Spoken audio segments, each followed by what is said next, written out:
Give me just a minute to pop out the chat, get everything set up here, last minute things, and kapow.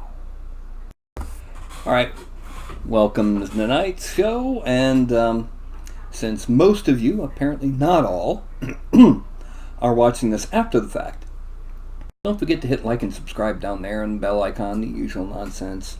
Any cubic photon does for miniatures. And welcome. As the title says, tonight we're going to be making a flesh golem. Yeah. Little bolts in there. Now, yes, the flesh golem is based on Frankenstein.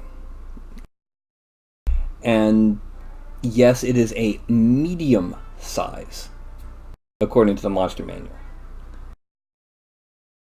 But according to the monster manual stats, Shaquille O'Neal is medium size. Andre the Giant is just barely medium. He can be pretty big and still be medium, so he's going to be a little bit bigger than an average human figure.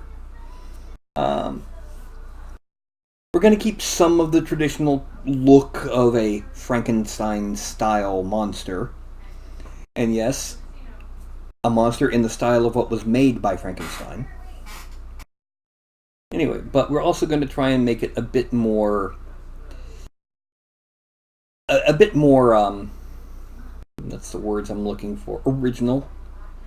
Maybe add in a little bit of Magitech punk type stuff, like some tubes sticking out of his back, you know, something to make him different from a normal, quote-unquote,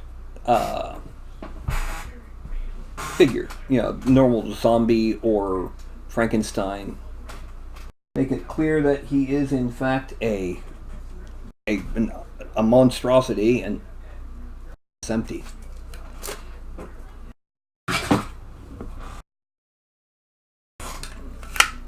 And then get going. Now, I'm just going to give a few more minutes for some more people to show up in the chat, and then we'll get going with the flesh golem. Now, right now we don't have anybody that's actually, talking in the chat window, but I'm still going to go ahead and show off what I just did. Earlier today, I started working with these new, like, you can't see it here, these, are watercolor paints. Now, these are different from most normal brands. Brands like Viejo and Army Painter and even Games Workshop all use a standard, let me face the daggone microphone. Brands like Viejo, Army Painter, even Games Workshop all use a standard acrylic medium. It's a water-based medium. It has a certain chemical structure to it. Watercolors uses a gelatin-based, or a gelatin format water-based medium. It's still a watercolor, but it's not,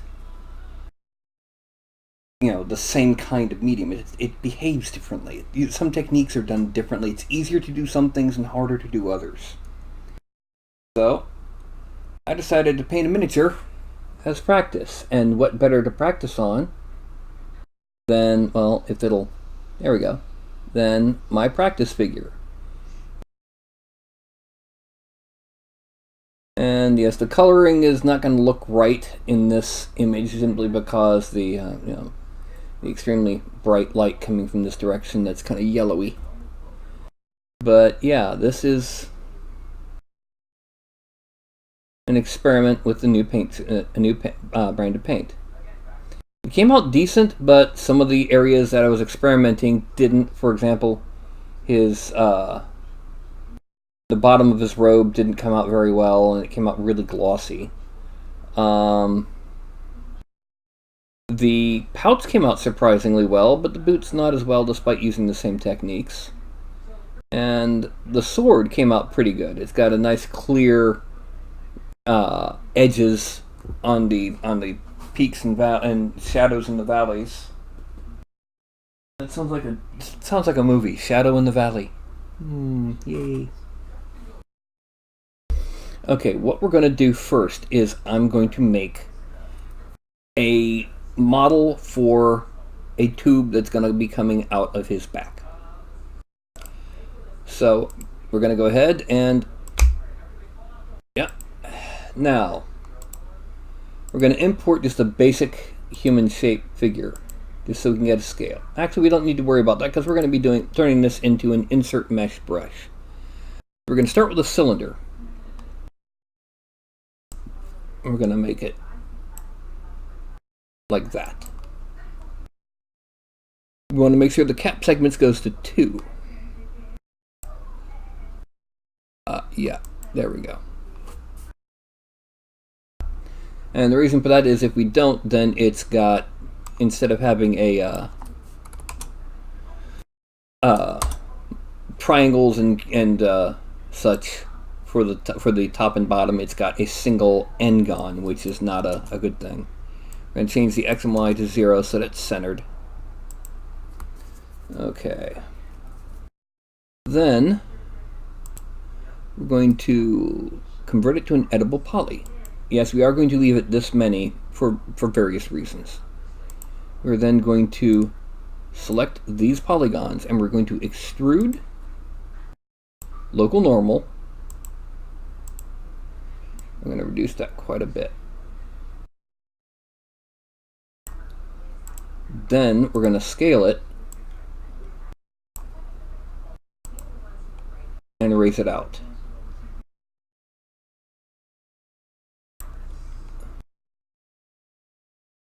And then we're going to select here and make it a little bit longer. Okay, now we're going to select these edges and the edge here, loop. We're going to sharpen them a whole lot. 0.001. But this edge here, we're going to round off. So when we chamfer it, we're going to make it a lot wider. There we go. Then we're going to smooth one, collapse all. Then we're going to start shrinking the selected area until we get to that. We're going to shrink this a bit, not a lot, just a bit, and we're going to extrude out.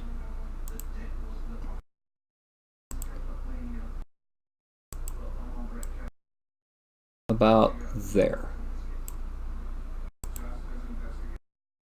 And then we're going to select those two edges, loop, chamfer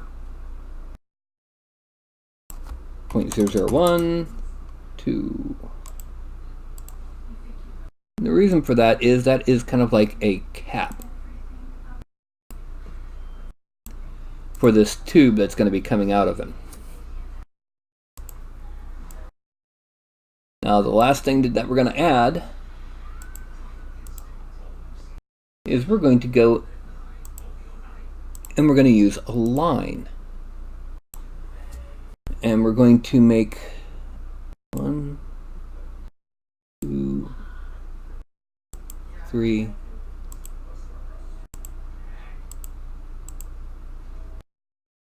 Those are going too far out. Now, we're going to tweak the positions of some of these. For example, these are going to come in a lot closer.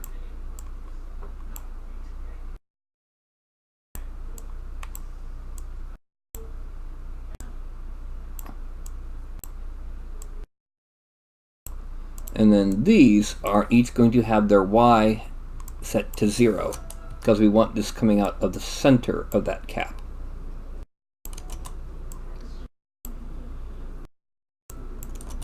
And this we can actually pull out this way a little bit more. Now what we're going to do is we're going to make it renderable. Rendering enabled in viewport. And we're going to increase the thickness until it looks cool. We want it to be thick enough. Oh, that was too. I keep forgetting it jumps when I reach the top of the screen. So we want it thick enough to, give some heft, but we also don't want, we want it to be thin enough. All right, we're going to select and we're going to move all of these vertexes again so that we can shape the tube. We don't want the tube necessarily quite that. All right. I'm going to kind of bring it against there.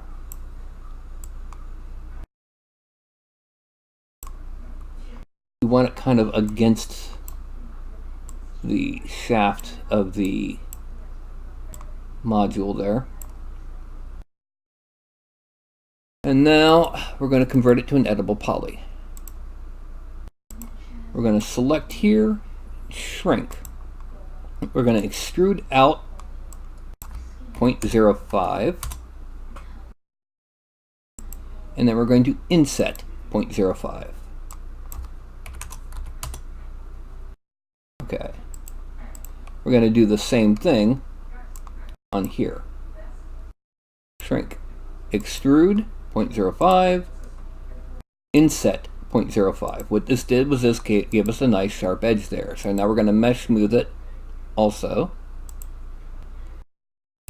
And we're going to actually push it a bit, which would be inflate in ZBrush, because we want it to be... We lost some of that volume when it mesh smooth. There we go. This is what we're going to use. Give it one more mesh smooth. We're going to attach that. Z. Now, File, Export, Export Selected, Wavefront OBJ, or OBJ Exporter. And we're going to Meshes, Free Sculpt, Broadcast Miniatures, New. This is going to be Flash Golem.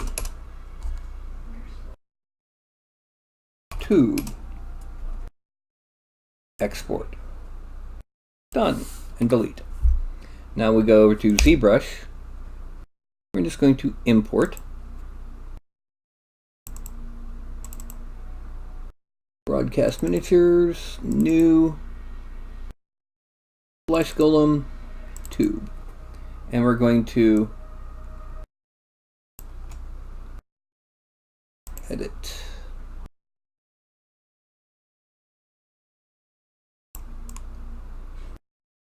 There we go. Frame. Now, we're going to then change our mouse to the insert gemstone, and then create insert mesh, append. Okay.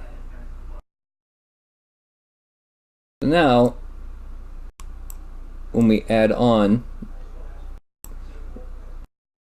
we can go ahead, let's go to depth and make that embed 20.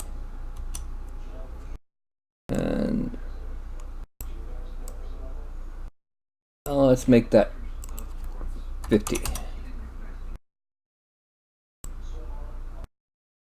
And what we get is, yeah, that's good. That will be coming out of the shoulders and back of our flesh golem. So what we do now is we go up to Save As, and we're going to have to go back to see Program Files, Pixelogic, ZBrush 2019, ZData, Brush Presets, Insert Gemstone, Save, yes. And now we're going to go to Daz Studio, but first I actually have to set down ZBrush. There's a long story about how it handles scaling. In fact, I'm going to go ahead real quick and pop back this way and restart ZBrush because I'm going to need it later on. But that's actually a prop that we're not going to add to our figure until we're actually actively sculpting, until most of our back is done, because it's going to be going on the back of the figure. Like I said, the plan is this guy's going to be big, but not too big. We want him to be about 8.5 feet tall.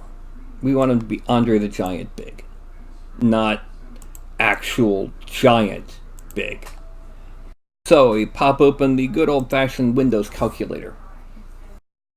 So at 100% scale, what percent would our theoretical Andre the Flesh Golem need to be? So that would be 6 foot divided by 8.5. Oh, sorry. Wrong direction. 8.5 divided by 6.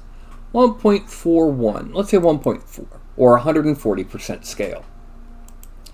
Yay! That's a pretty heavy scale. So back we go. And one thing we're going to do is we're going to remove the smooth torso modifier. Going to scale, 140% scale. Okay, now we're going to make the head a little bit smaller, you know, and then the hands are good as they are. We're going to make the feet a little bit bigger. So we're going to make that scale, let's say 92. Now the feet, we need to make just a little bit bigger. We're going to make them 115. Yeah, there we go. Now, let's go ahead and make him a little bit more muscular, shall we? And let's see. Not too muscular, because he does kind of wither. We want him still a little bit clearly more cut than normal.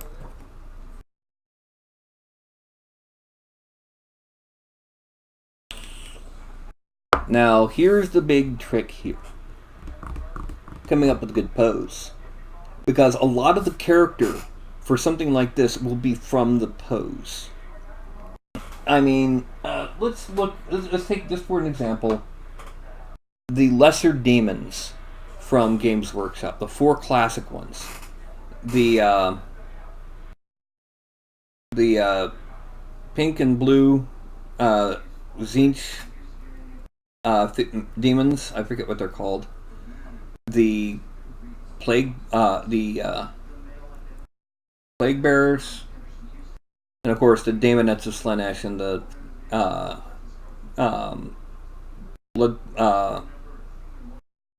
bloodletters of Khorne.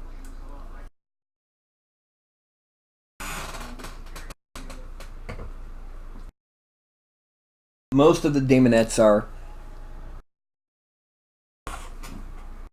you know, very dramatic, very sensuous. Most of the bloodletters are hunched, snarling, gnarly. The horrors of Tzeentch are all and the plague bearers are just kind of, oh yeah. You get the feeling of what kind of evil they are just by the pose they're in. And what we need to do with this guy is we need to get across that he's dangerous, but he's also not necessarily evil. He just exists. He just is. And we do that with his pose. So, I'm actually going to step off to the side for a second, and I'm going to take a couple poses and see what I can do. And then I'll see what I can do with making him take those poses. So yeah, you can't see me because I don't want to be goofball like that. So.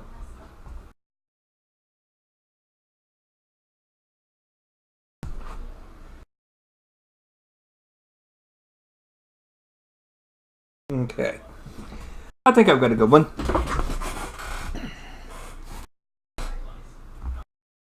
Alright, so what we're going to start with is the hip, as usual. And let's there. We're going to kind of rock the hip back a bit. And forward in this way. We're going to bring the leg forward and bend this knee. Just off to the side and back.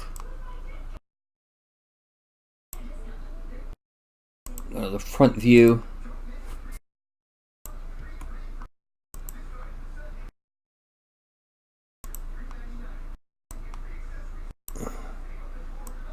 We're also going to point the toe in. Kind of the cliche zombified club foot look.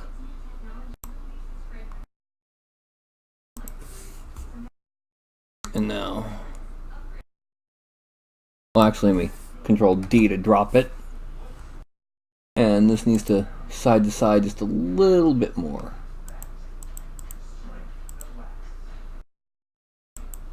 There, and Control D. Alright, now.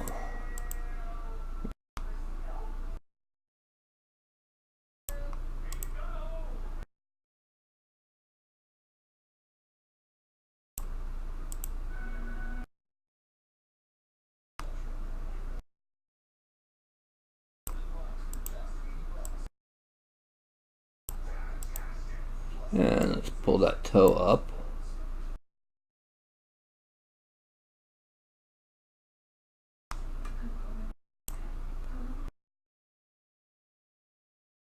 Okay.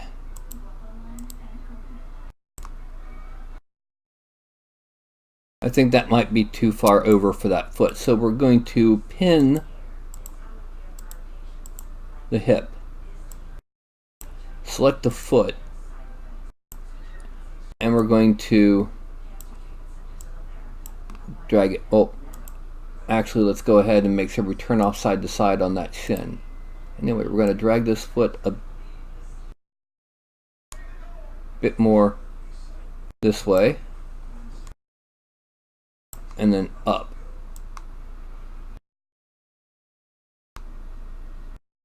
Uh-oh.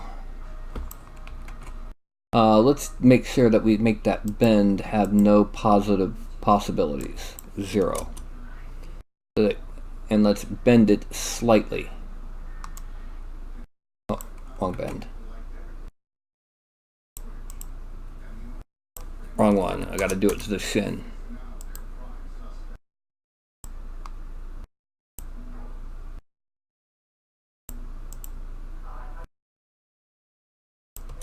Yeah.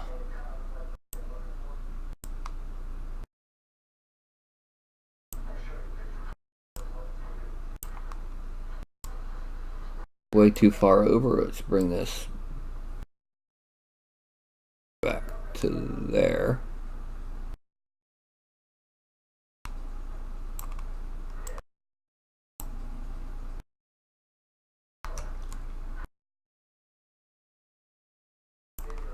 And now we're going to the front view.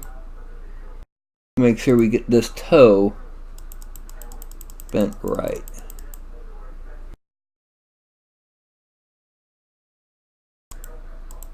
Now we go back to perspective view.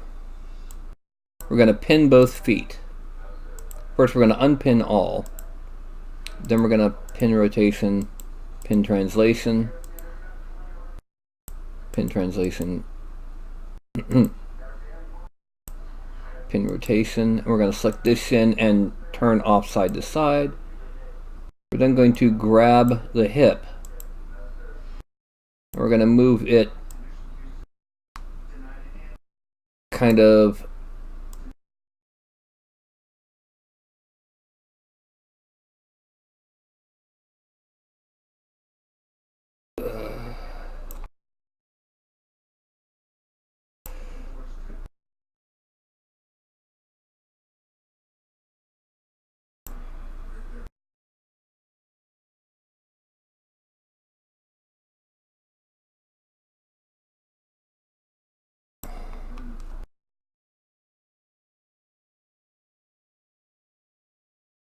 There we go. And now we're going to unpin all. We want this kind of awkward, badly bent shape to him. And now we're going to bend his abdomen and chest forward, side to side, and twist.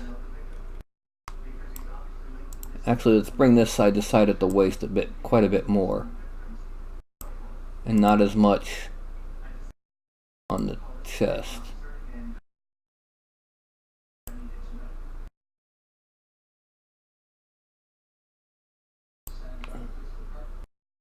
And now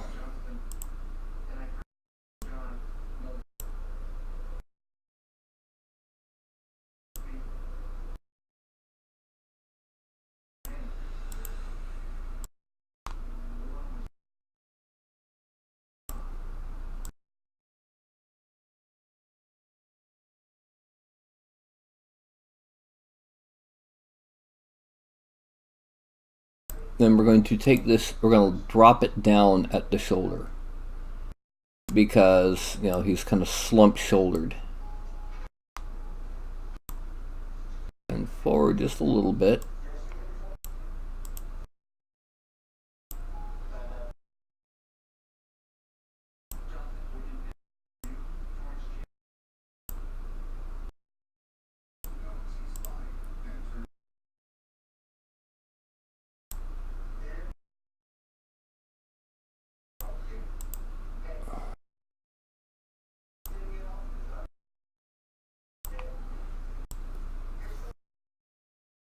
Okay.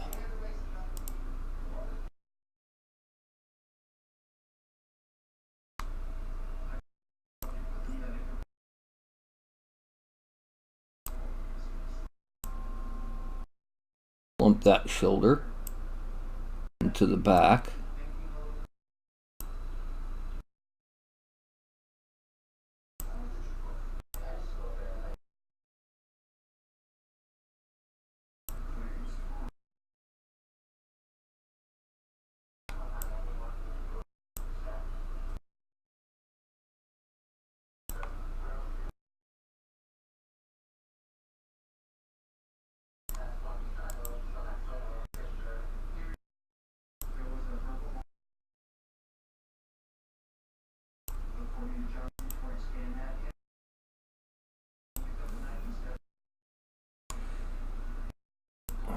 Now we pose the hands.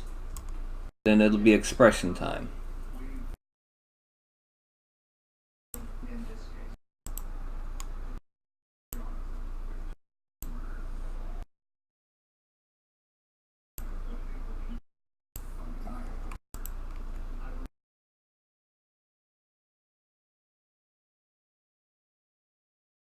Just a little bit of a bend, just to make it a more... Actually, let's do this.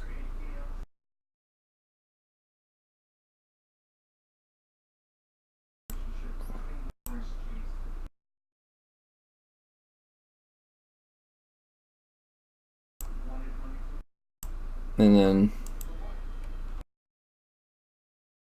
getting both of those, we're going to bend them just ever so slightly.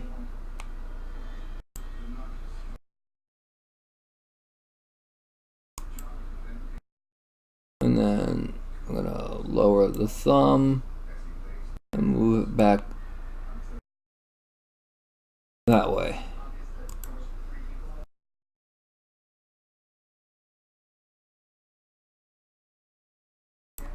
Okay, we're going to make it just a little bit bigger by adding in yet another modifier that I've made, and that is hulking.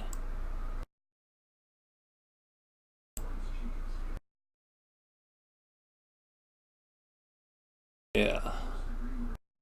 Now, for expression. Well, we need a slack-jawed, dumb expression.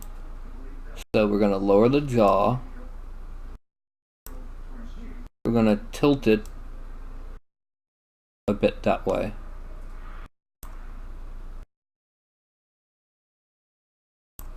And then off to one side like that.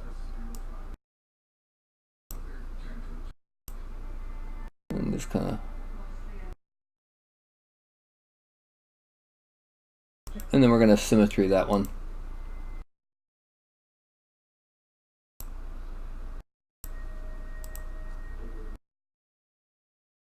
And this is what we've got as our basic to sculpt on for a flesh golem. Now the last thing to do, we go back to the front view to make sure that the feet are balanced. Okay. Now we're going to import. Let's make it cobblestone.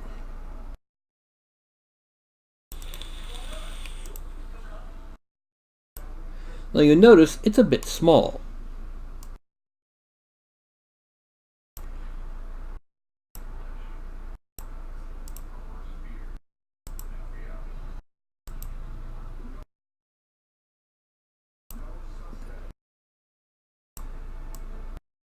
Yeah, so what we're going to do is we're going to increase the X and Y by 1.5.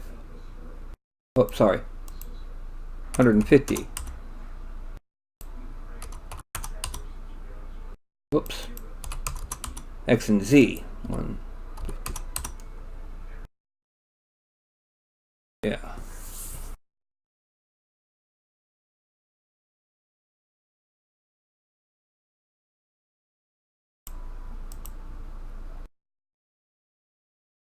Front view, make sure we got this going up into the feet. Okay. Perspective view. And then we can bring it back a little bit this way. Okay. Now, actually we're going to reduce the side to side somewhat.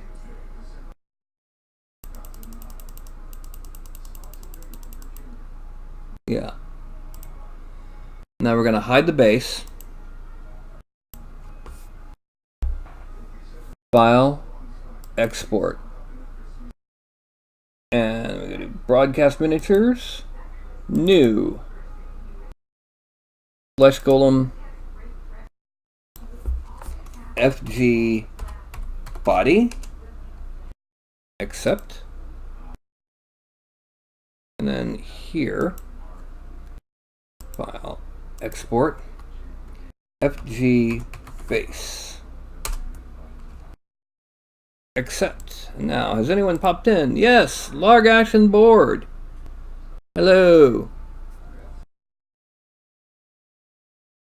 Well, see, Warcraft's abomination makes me think of the flesh Atronach from Elder Scrolls, which is also fat, lumpy, and abomination. This is flesh golem's more like, you know, the Frankenstein monster. So now we go to ZBrush. And we're going to import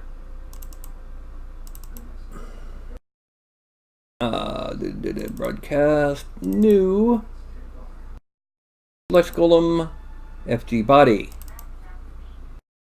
raw edit frame subtool insert polymesh import FG base. Now what we're going to do with we're going to go ahead and take care of something with the base. Delete lower. Okay, good. We don't have any problems with it. And we're going to dynamesh it at 512.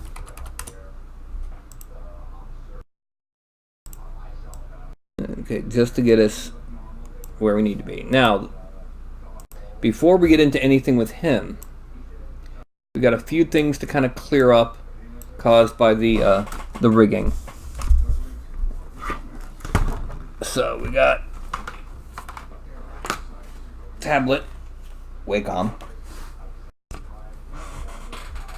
We're going to shrink the mouse a bit and reduce intensity to about 11. Yeah.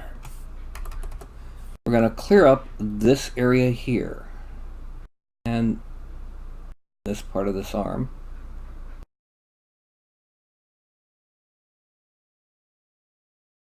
we're going to go another pass over just this area. So we can hit it with 1, 2.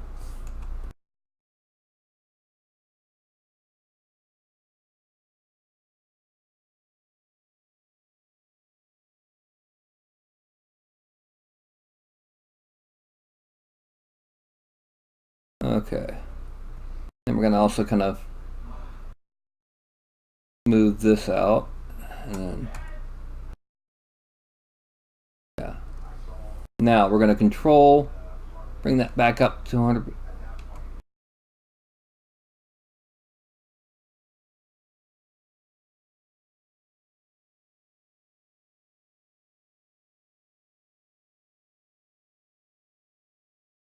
Zoom in. Shrink this. And we're going to use the smooth brush to make the mouth a little bit less hollow.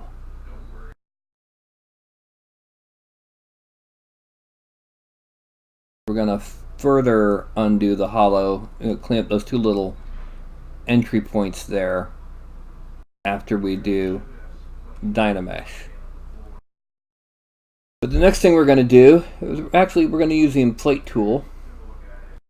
Make it just a bit bigger. And we're going to kind of pull out right here.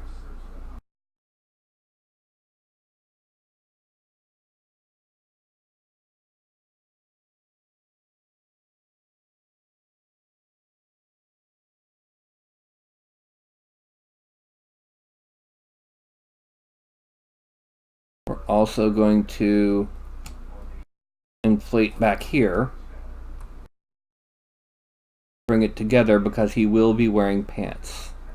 And this will help us fuse it together into pants. The pants might not fit well, and they might be, somewhat torn and jagged, but they'll be pants.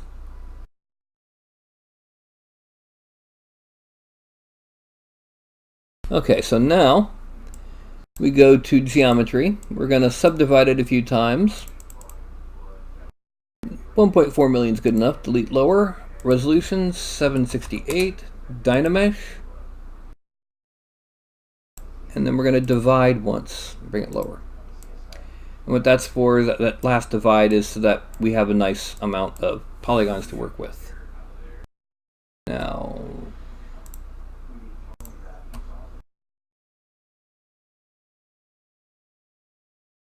we're going to use this to smooth out the seams here. Oh, it'd help if we seams there, and definitely smooth this out. In fact, not only are we going to smooth it out, we're going to hit the number 1 on the top row once, twice, 3, 4, 5, 10, 20 times. And that smooths it all out.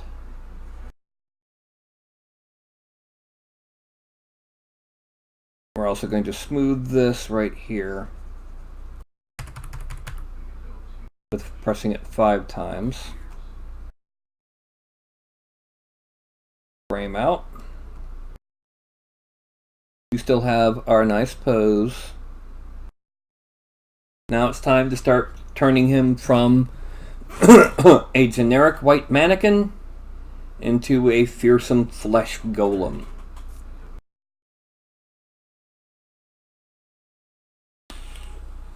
Actually, before we do that, let's go ahead and make his pants. The way we're going to do this, we're going to go back, actually we're keeping it on standard, we're going to go back to a much smaller size mouse. We're going to shift the focal shift to -0 and kind of just draw a jagged top up here.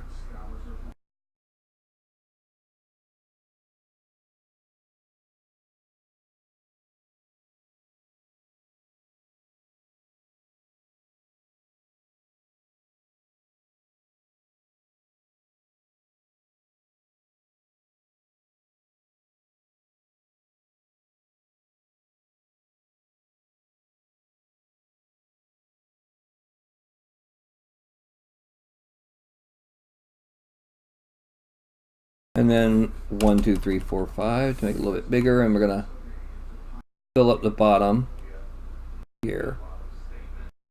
This is going to be used to make the top edge of his pants.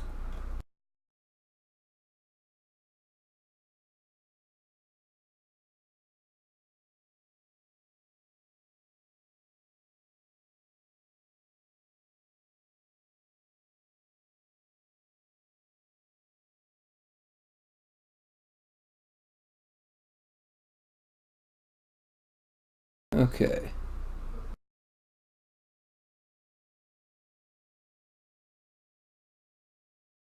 We're going to make sure we get a nice enough room to smooth it back in.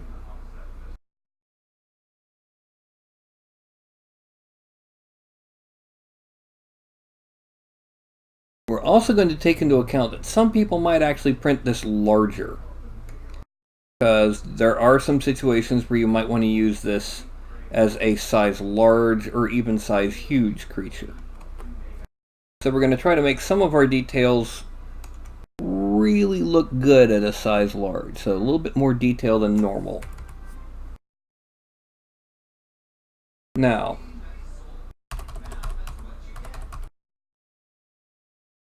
we're going to go ahead and now we're going to alternate, and we're going to sharpen off some of these .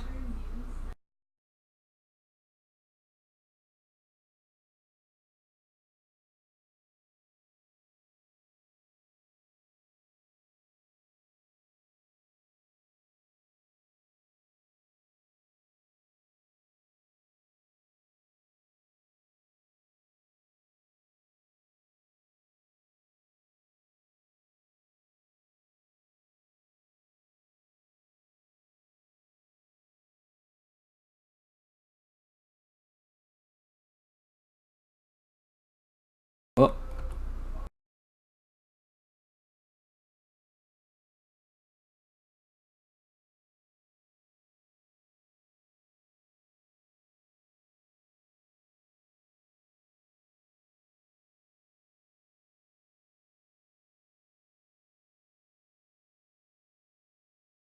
Okay.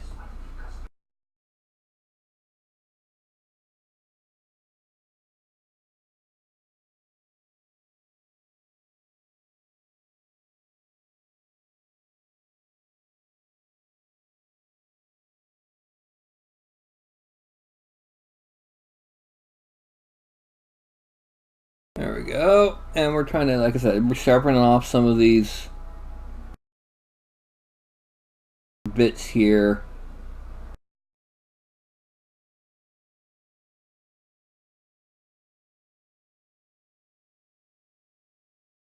Just to exaggerate the tear effect.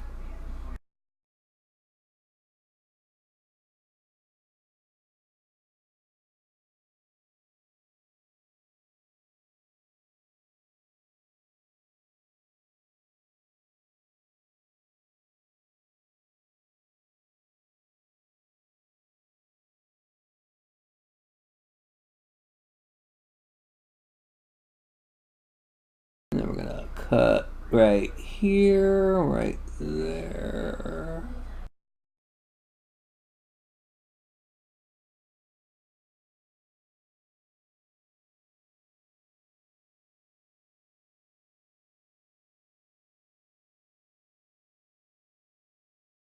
And then, yeah, that's good enough. Frame out. And now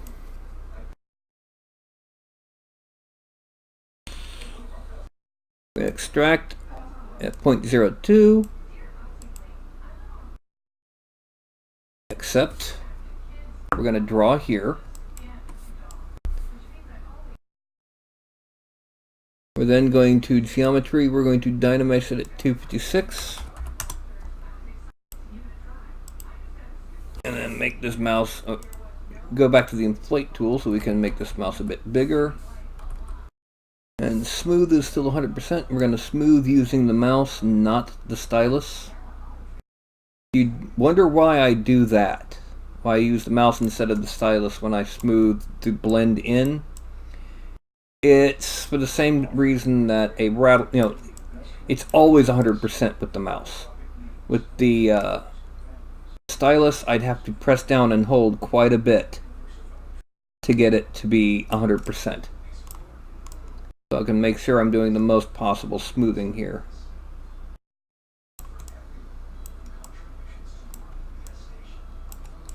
And then we're going to switch to move. And go small. We're also going to make it transparent so that we can come up from a view from the top. Make it a little bit bigger. Pull it out a bit in random places here, especially some of these upper places.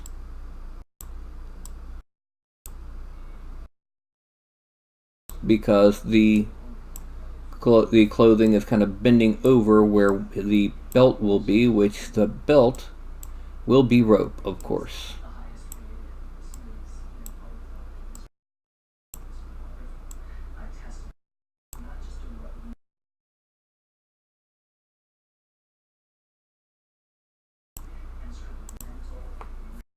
Frame out. Then we're going to divide it once, twice, delete lower. Merge down.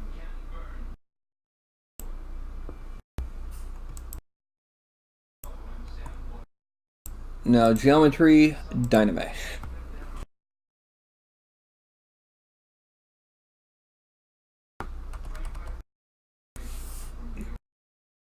Now.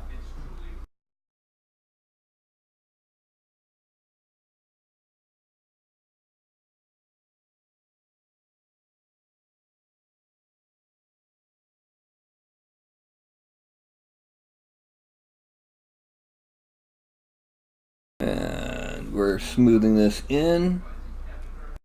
We're also going to do some around his thigh, because his pants are tearing pretty low.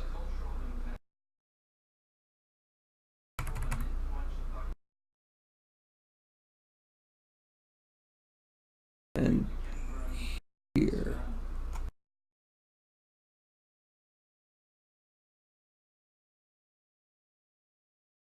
Okay, now I'm going to hide this arm because it's kind of in the way of the thighs.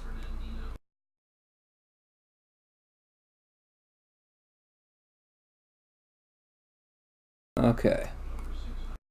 And now, once again, as I did before, we're going to divide once. I had to do, that's right.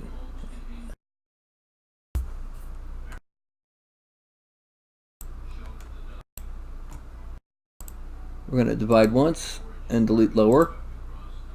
Then we're going to hide the arm.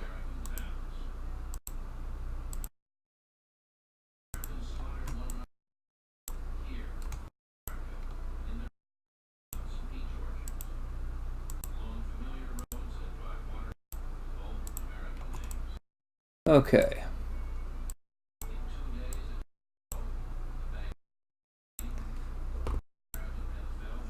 And then we go to standard so that we can make the zigzag around the thigh.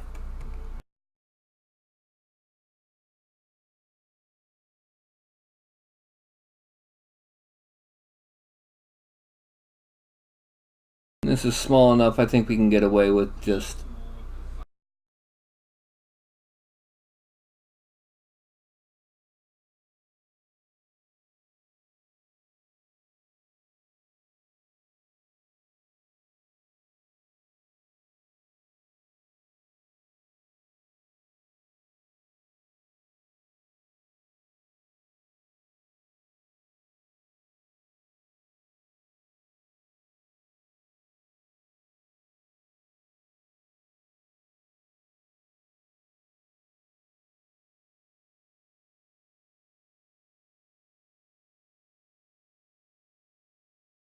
and now coming up this way. Notice that it's not just a constant zigzag, it's as much chaos as I can add in to that outline. Because things don't form zigzags like that. They don't tear in an even zigzaggy motion. They tear randomly, chaotically. Because sometimes you might have a thread that is just a little bit stronger than the ones next to it, and it stops the rip until further up down the thread. Other times the rip might be caused by something that's not an even thing. It might have gotten caught on a nail. Who knows? No, yeah. As I kind of pulled out. There we go. So, while there are some points where it would be kind of almost even, that would then wear down into just threads, there's also going to be points where it's not even.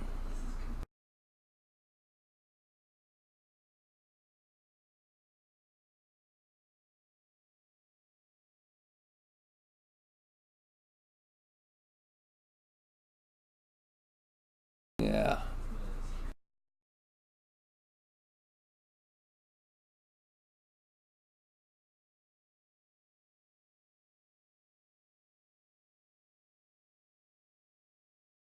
Okay. There's that.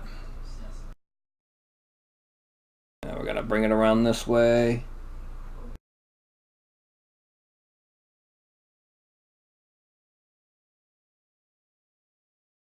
And there we go.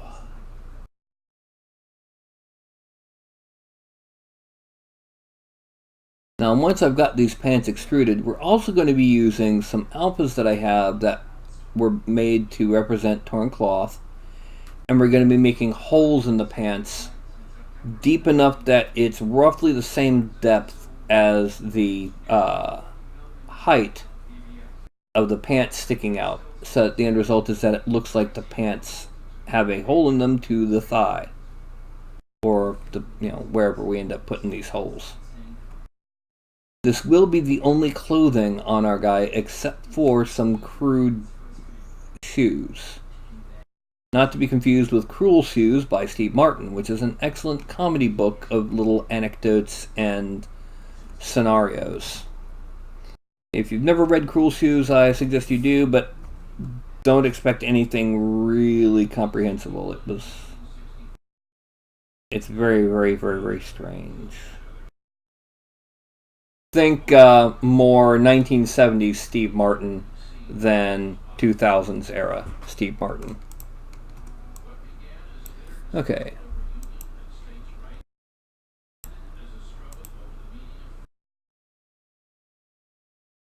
Accept. Draw. Draw. And these we're going to Dynamesh 256. And then go back to move just so that we have our standard size of flattening. We're going to, whoop.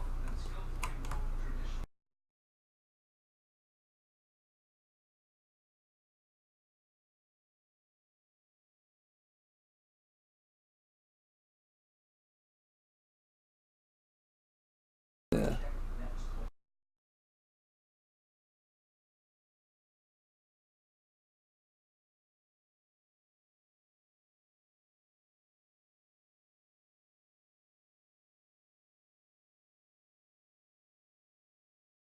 And there we go.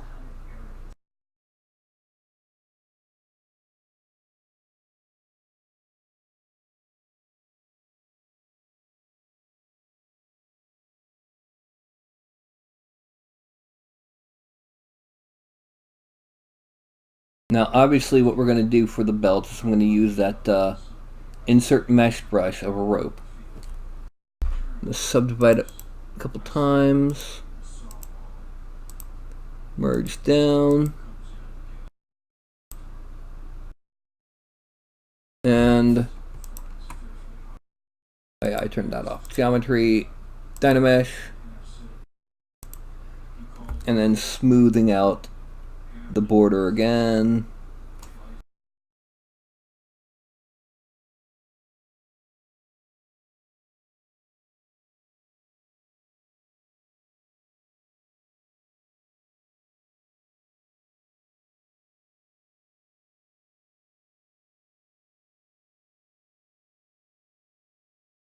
And here we go. We are going to end up putting wrinkles in these pants because, you know, it's a common detail, and it helps emphasize that this is cloth.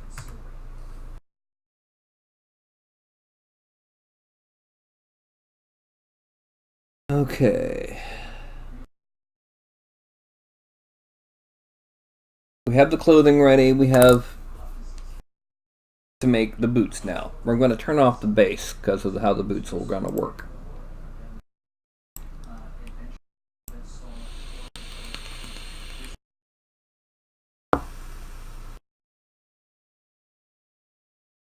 Alright, enjoy yourself, Trouble. I realize you're probably already gone, but go ahead and select. Oh, no.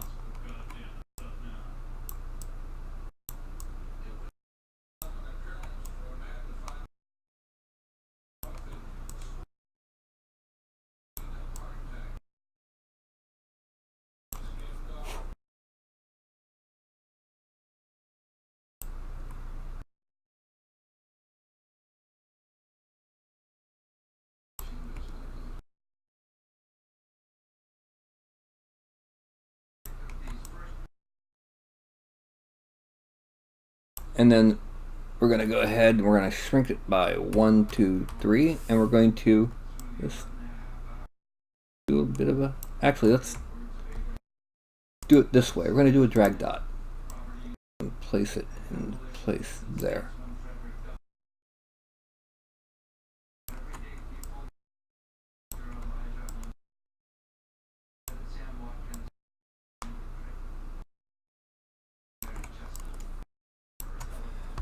And we're going to make this, we're going to extract this out to 0.025. Nope, 0.015. Accept. Draw. Draw. Okay. Now we're going to hide the arm again. Just the middle, just the portions of the arm. This entire arm has to hide. Hide that. Because what we're going to do now is we're going to draw on the rope belt.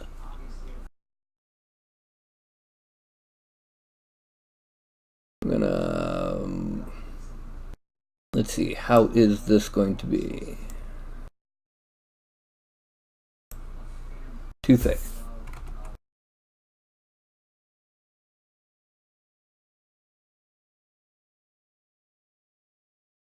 We're going to bring this down to here and then back up and around.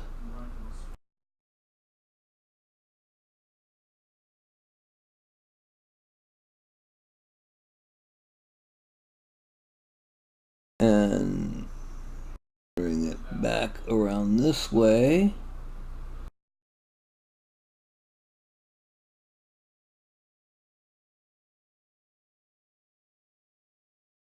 And connect.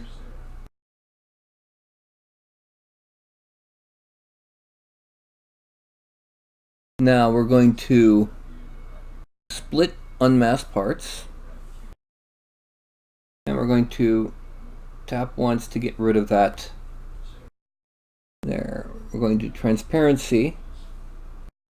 And we're going to insert gemstone brush. We're going to start with a knot. We're going to draw on a knot.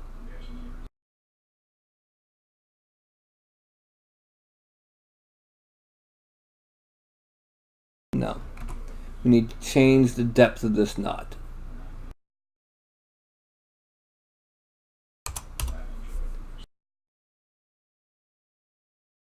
And there we go. That's about the same size as the rope. Split unmasked points. And now we're going to go to transparency. We're going to go back to the rope brush. Because what we're going to draw on here is that. unmask points.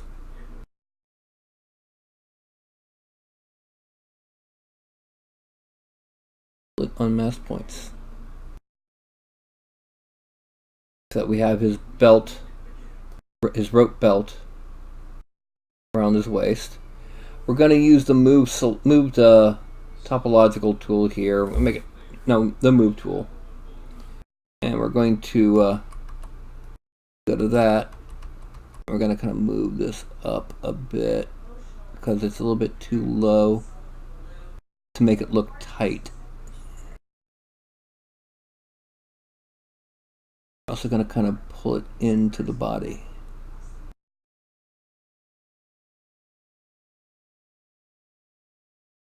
Because we don't want this to be too loose to where it's going to be hard to print. Okay, and bring that in here. Alrighty. So, what we can do now is we can go ahead and we're going to go to Layer, Z Sub. I'm going to change the alpha to one of the cloth alphas I have here. Let's make it this one right here. Drag dot. Okay, we need to make it a little bit bigger and a little bit deeper.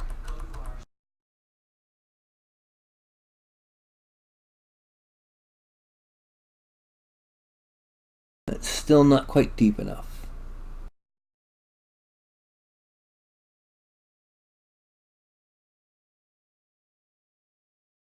One, two, three, four, five. Three. There. And that looks like it's a little bit too deep. I'm going to change this back to 45.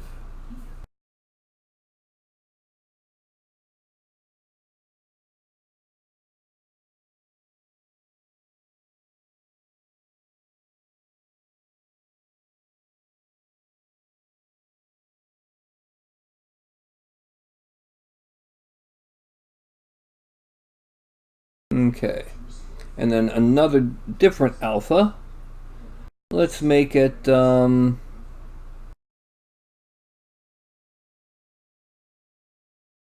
one. But it's going over here.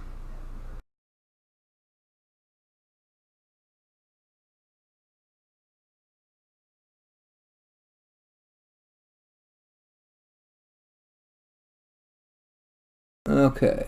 And that looks pretty good. We'll worry about the wrinkles at the end.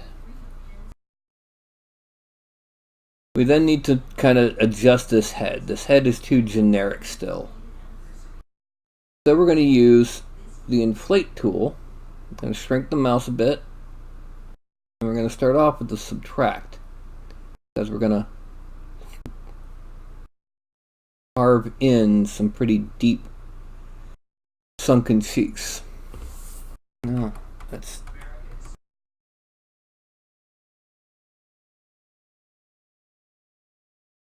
Make them a little bit bigger and a little bit less intense.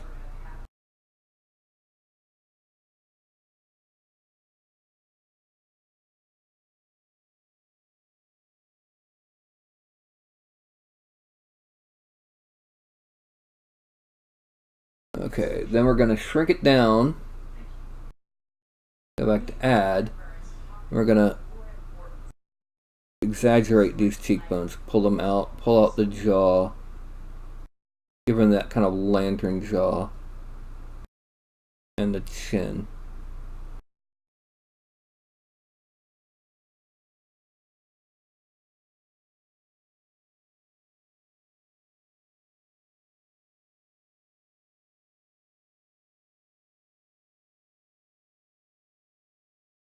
We're going to bring out this brow.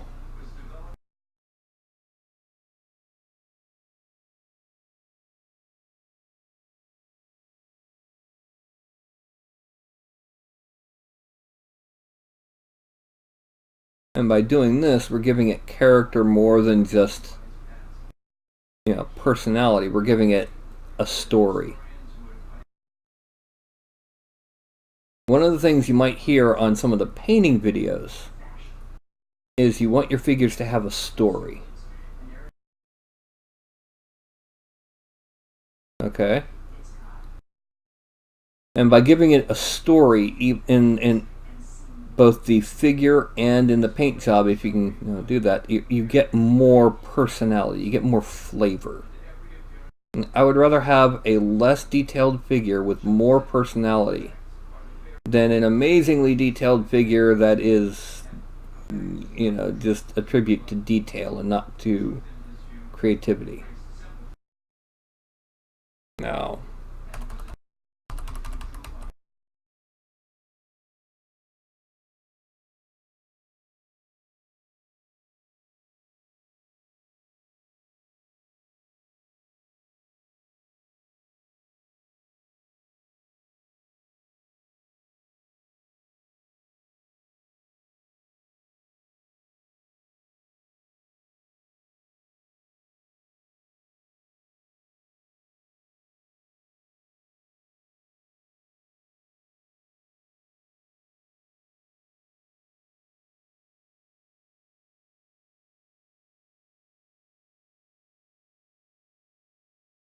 as that head has got a lot more character to it now.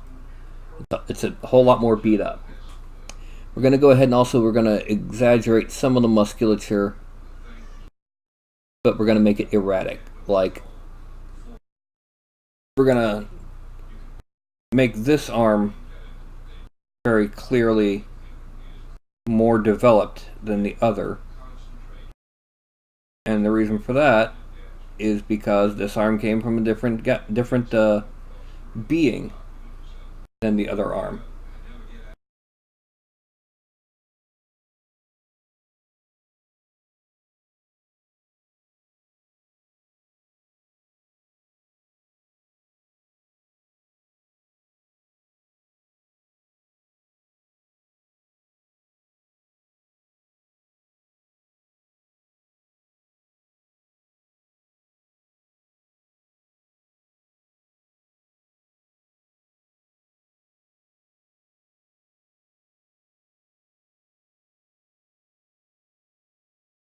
We're actually going to carve this one's musculature by subtraction rather than addition.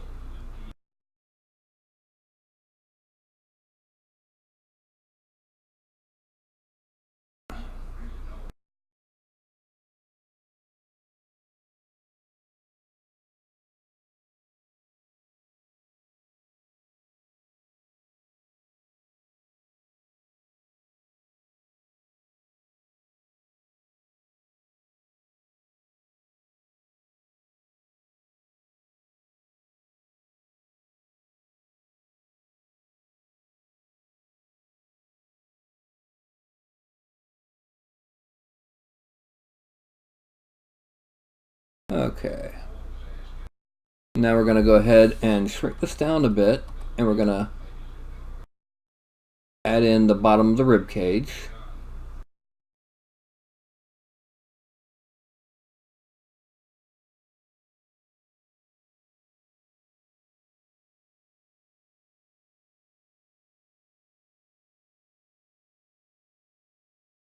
And there we go.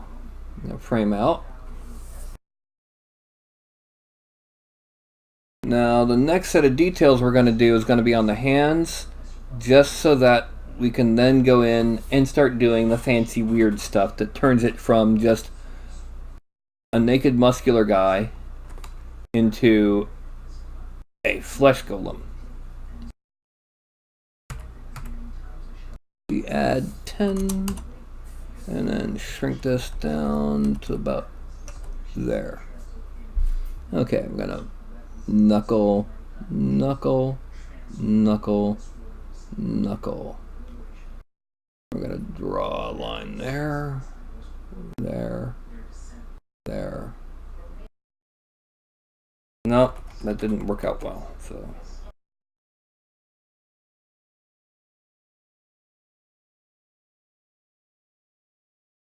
And then we're going to smooth that. And 1, 2, 3. Yeah. Then we're just going to kind of just a bit of a knuckle. We don't need a lot because it's close to the, it's close to not bent.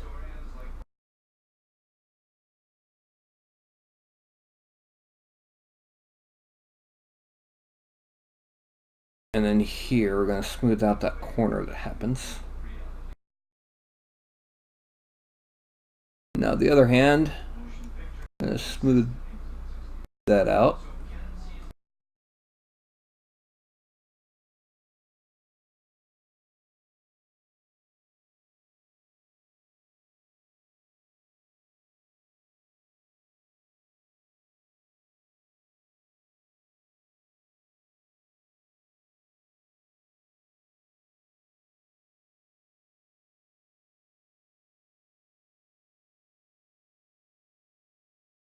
And there we go.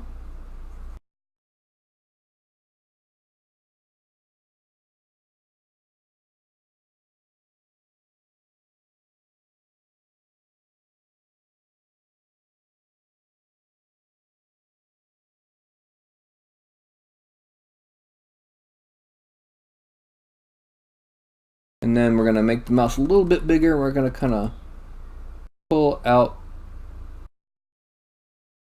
the portions of the palm here.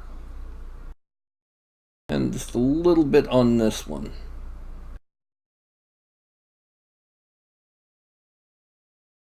And I'm going to smooth that out a little. I just heard somebody make a point that the idea of war is hell didn't start gaining traction until photography started gaining traction.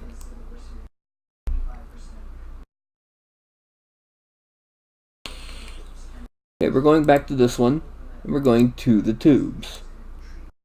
And what we're going to do is we're going to create one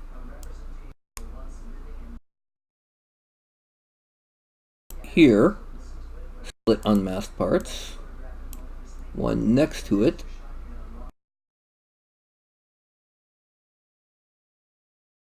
here, split unmasked parts.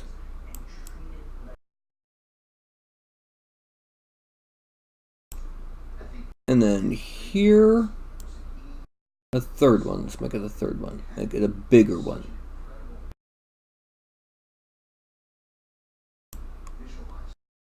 Split unmasked parts. Okay, and what we're going to do is we're going to merge these down to each other. Merge down, always okay. Merge down.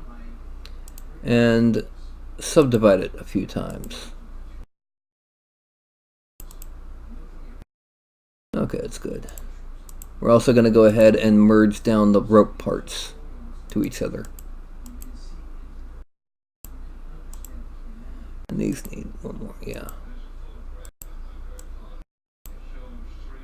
Now, he has those. What we're going to do is we're going to use the inflate tool. We're going to create like swelled flesh. Actually, let's use the clay buildup tool with the round alpha, a little bit smaller. What we're going to do is we're going to create, like I said, scarred built up flesh around the bases of these things.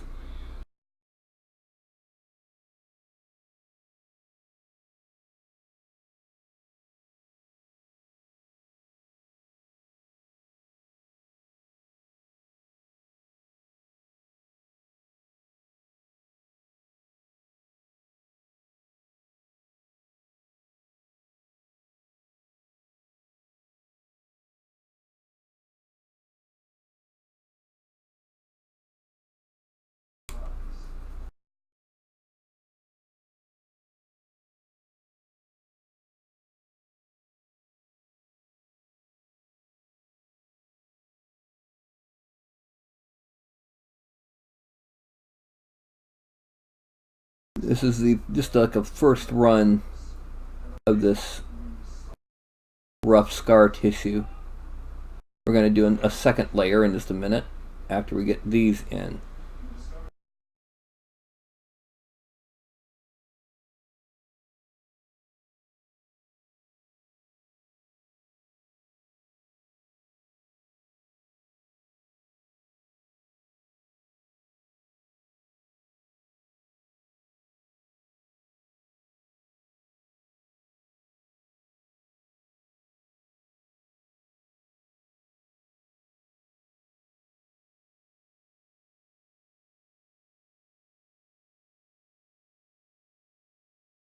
And then just kind of bring this out a little bit more here.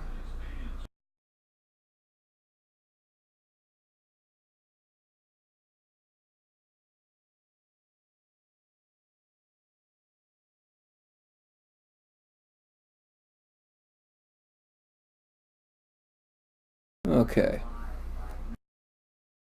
Then we're going to go to the inflate tool, and we're going to kind of inflate these areas right around there so that it looks like it is in fact embedded in flesh.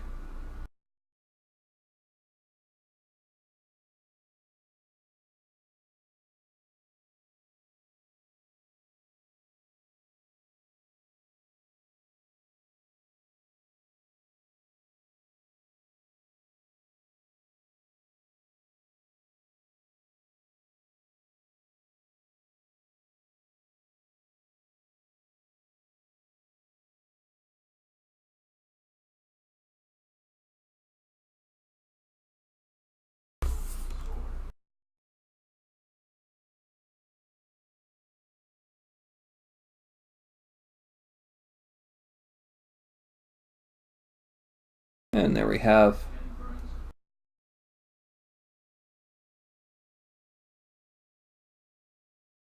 that nasty, fleshy look.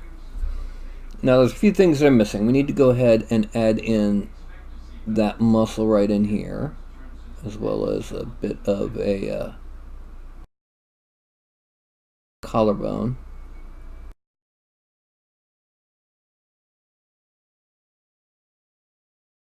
But there's one more thing we need to add. We need to add our seams, our stitches. And actually, hold on just a second. There's something going on right here. Alright. Sorry, I had something going on that was a bit annoying. Alright. So we have our stitches that we need to add in. I'm going to make this bigger. And what we're going to do is we're going to start off with around the upper arm, just to measure how it's going. Okay, we can get away with a little bit bigger and a lot deeper.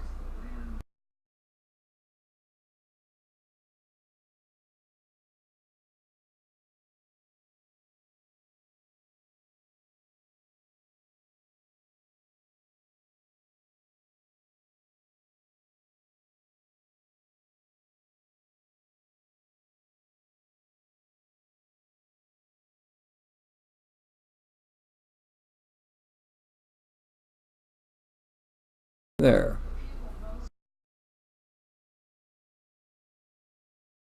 Now,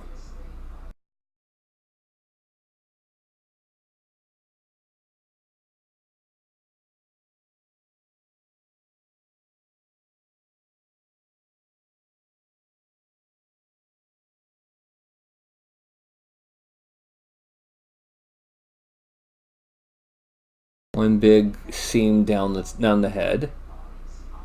Of course, the classic seam around the neck.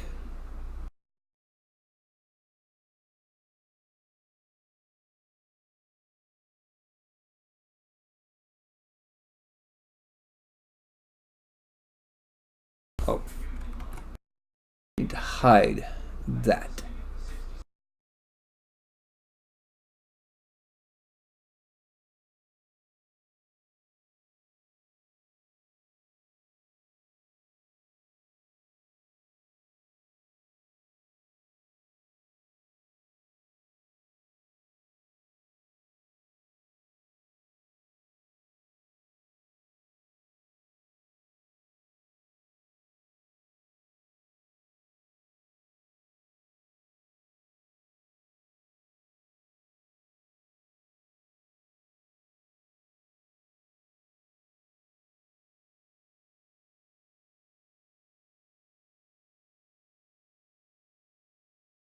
There. One coming up from here.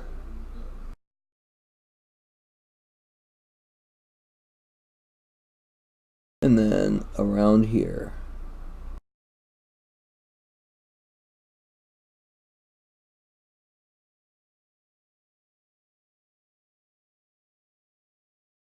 Okay, we'll come around this way.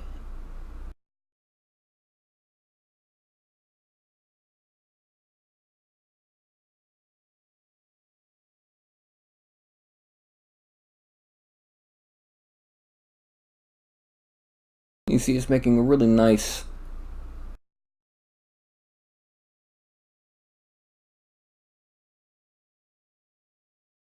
there we go. And then one around the neck, run around the knee.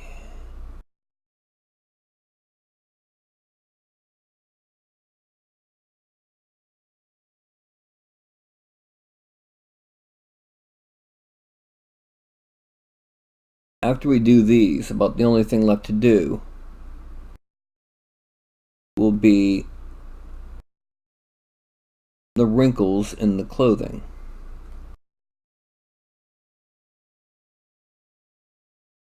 Okay, frame out. I think we need to go ahead and do a little bit with the nose here, because that nose is a bit much too broad at the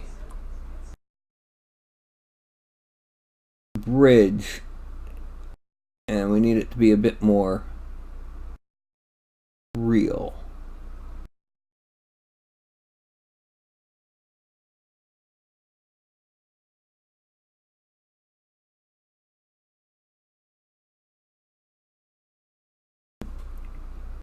And just bring that in, bring this out.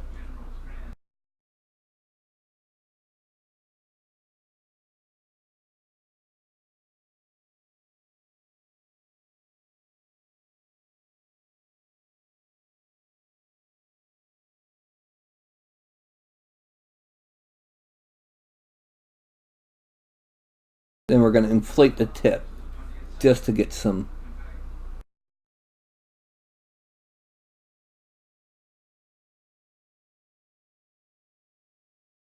frame out.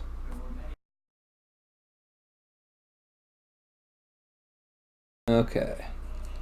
Let me get a sip of soda before we start working on the wrinkles in the pants.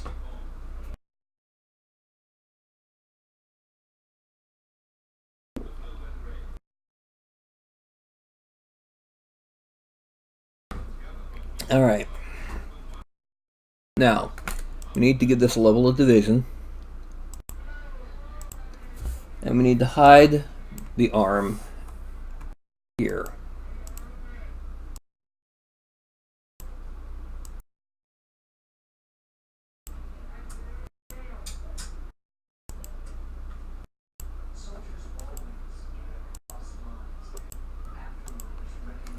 Okay. Now, we're going to make these rather simple and basic wrinkles, so we're going to use the slash tool. We go to stroke, and we go to lazy mouse and turn it off. Z sub goes to 14, and we make it a little bit bigger than what it currently is. And then make it transparent just so we can. Actually, let's go to seam 6 first, seam 16 first, and we're going to. Alright, so let's make this 1, 2, 3. And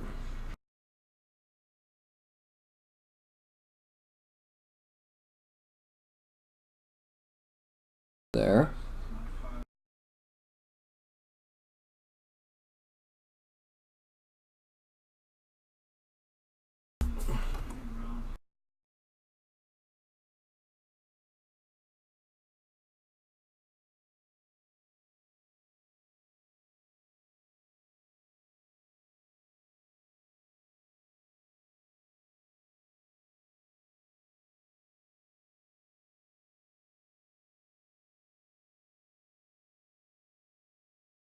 And then we're coming down this way.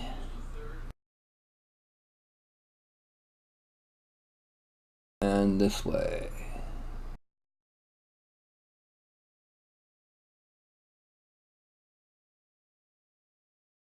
So there is a seam on the pants, it's just mostly hidden.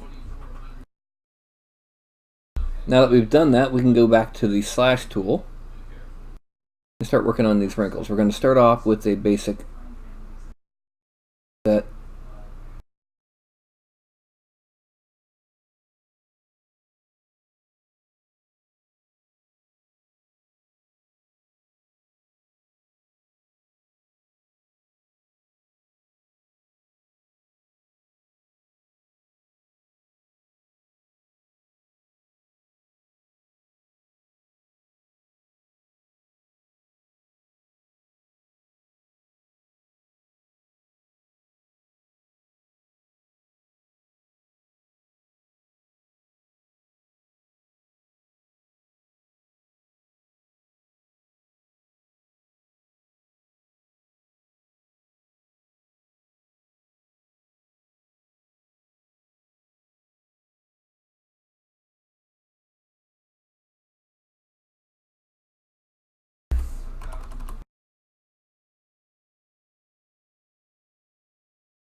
And now we got to do the shoes.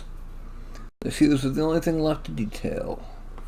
Once we do that, we'll have our nice, hefty-sized flesh golem ready to wreak havoc upon poor, unsuspecting party members. I'm going to start with subtract and shrink this, make it a bit more intense. We're going to draw one there, one there. This one being bent is going to get 3.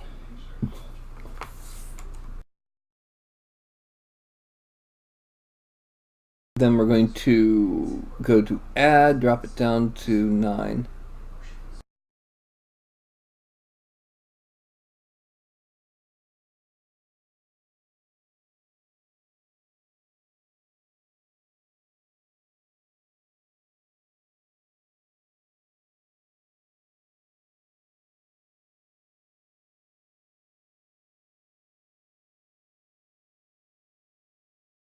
And then we're going to do a minor bit back here.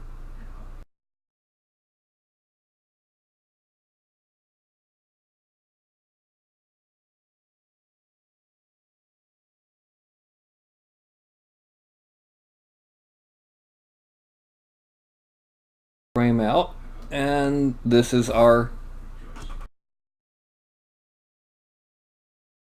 flesh golem. We can add in some boils.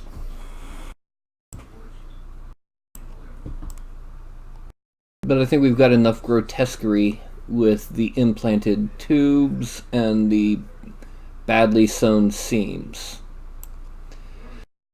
So, we're going to go ahead and merge down the whole thing.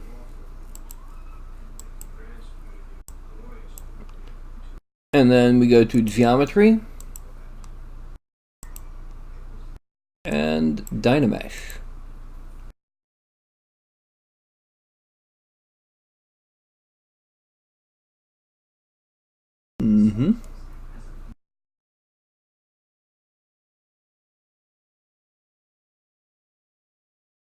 And then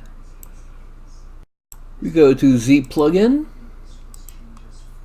decimation master, and we're gonna decimate it to 50,000 points, 100,000 triangles.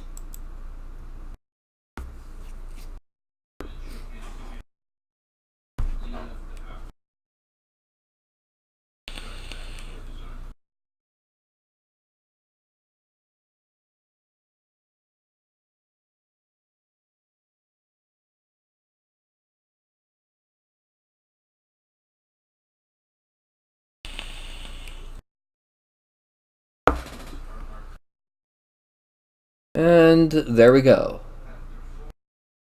This is the finished form. Until we zoom in, we can't see how it's going to look. But we can do, however, is we can zoom out to about the print size and see how it'll look. And we can see that pretty much all of the details we put in carry over. They show up. The altered face, the distorted flesh around the tanks, the seams in their sewing, their stitching. So, just to double check, we're going to modify topology, and one thing you'll notice, watch active points. It's going to go from 40,000, 50,000. Oh, it didn't change. Okay. Watch up here where it says polygon count, 100.135. We click close holes. 100,162. We hit weld points now. Dropped a few. Close holes, nothing happened. Okay. So now this is a fully solid watertight mesh. We're going to export this into the Broadcast Miniatures new Flesh Golem as Flesh Golem figure.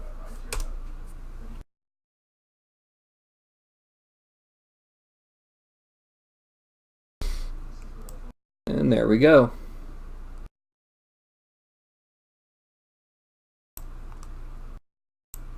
So, let's kick back on over here. Yay! So anybody else watching want to pipe up on their opinions of the Flesh Golem?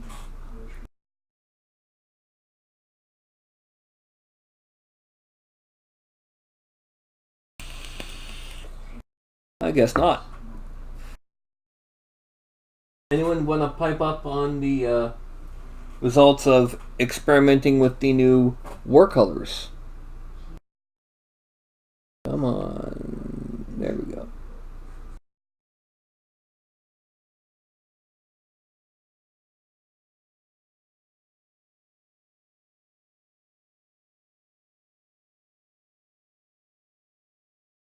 Well, if some... There we go.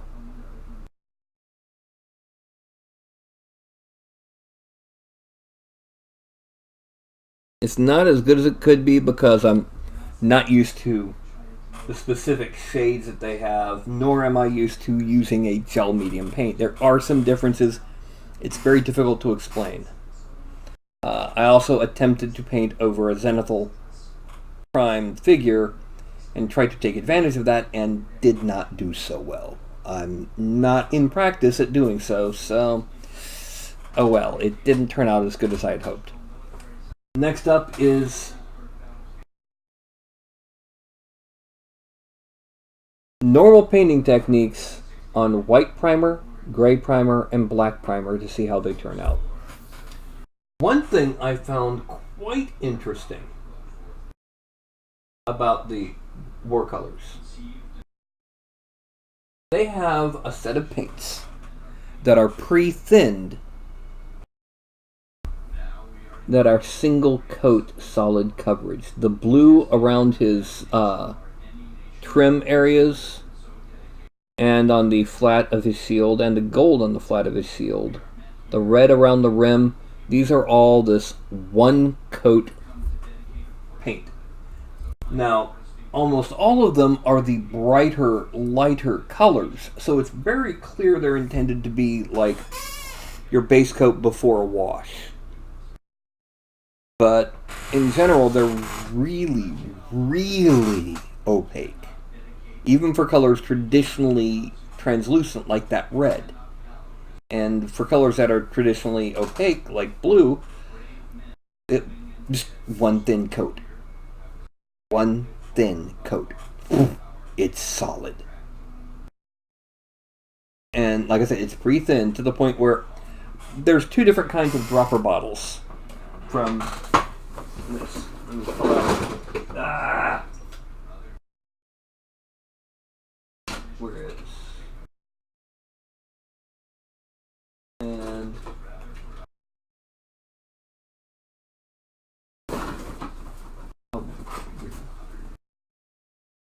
both look identical, you know, down to the height and everything. However, you see how wide the tip is on this standard paint. This is pink 4, which is basically almost red. On this ink, it's got this really long, thin top. This is the kind of tip that they put on those one-coat paints because they're so very, very watery. Very, very, not watery. They're very, very thin, but incredibly opaque. I'll rearrange that in a minute. So anyway, I realize it's kind of early, but we got our Flesh Golem done. I'll be uploading him in just a little bit onto Thingiverse. And then that will be it for the evening for me. So what I'm going to do is I'm going to go ahead and hold up my hand. I'm going to count from 5 to 1. When I get to 1, I'm going to say something goofy. And then when I see the that means that, okay, I've caught up to whatever lag that has occurred. And I can go ahead and safely turn off the broadcast. So, that's going to be a 5. Oh, in case you're wondering why I hold it so close to the edge of the screen, it's so that I can see it while still seeing the broadcast software. Anyway, 5, 4, 3, 2, 1. How many apples come from a tree? All of them.